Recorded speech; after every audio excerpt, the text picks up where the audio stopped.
I walked into that promotion meeting with 5 years of loyalty behind me. My new suit felt crisp against my skin as I confidently took a seat across from Richard. The moment he asked if I had questions, I smiled and said I am excited for my raise. My boss chuckled. What raise? We gave it to Mark.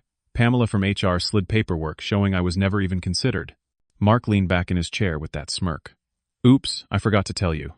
I packed my desk that day with burning humiliation. But what happened next left them all speechless. Before I continue this workplace betrayal story, let me know where you are watching from in the comments below. Hit that subscribe button for more stories of corporate justice served cold. The corner office of Pinnacle Marketing Solutions had always felt like my second home.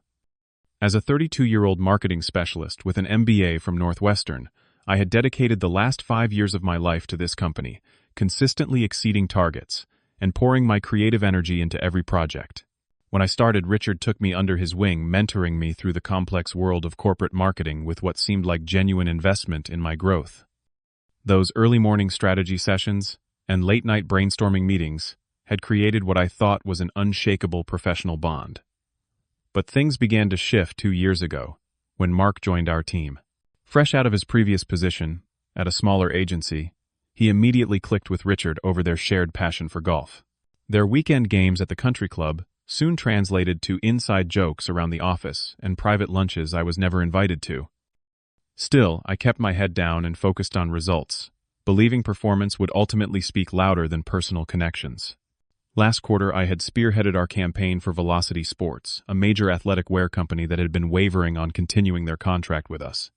My innovative approach not only secured their business for another 3 years, but increased their initial investment by 38%. The campaign even won the Regional Marketing Excellence Award, bringing unprecedented attention to our firm.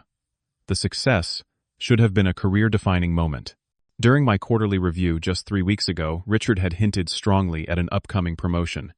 Lance, he had said, leaning back in his leather chair, your work on the Velocity account has not gone unnoticed.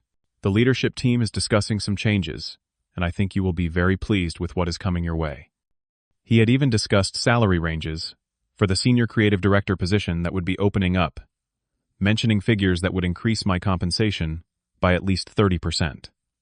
The timing could not have been better. My father had recently been diagnosed with a rare heart condition requiring specialized treatment not fully covered by insurance. The medical bills were mounting, and I had been setting aside every spare dollar to help my parents avoid depleting their retirement savings.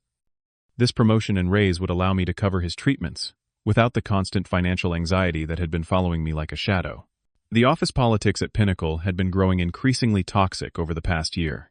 A clear divide had formed between the veterans like myself, who had built the company reputation, and newer employees, brought in by Richard from his previous connections.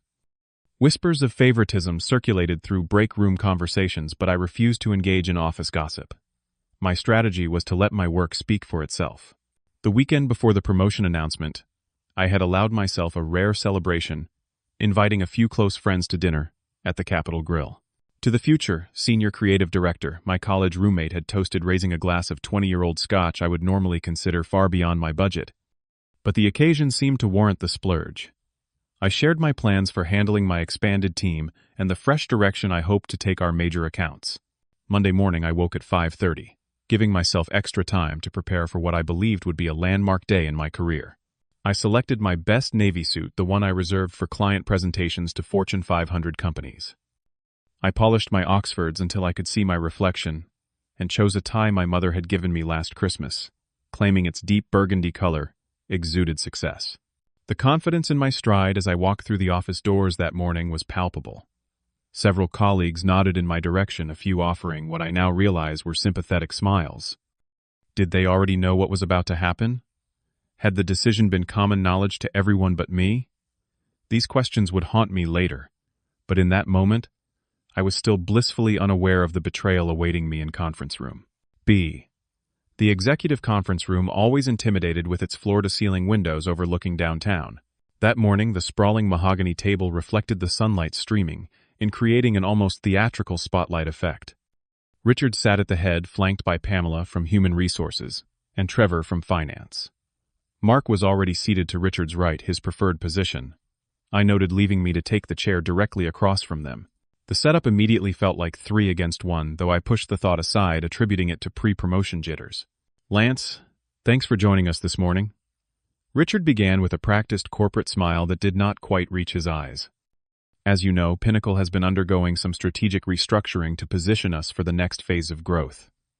I nodded, recognizing the standard corporate preamble that typically preceded good news. My hand instinctively straightened my tie as I prepared for the formal offer. "Before we get into the details," Richard continued, "do you have any questions for us?" That was my cue. I smiled confidently and said, "Actually, yes. I am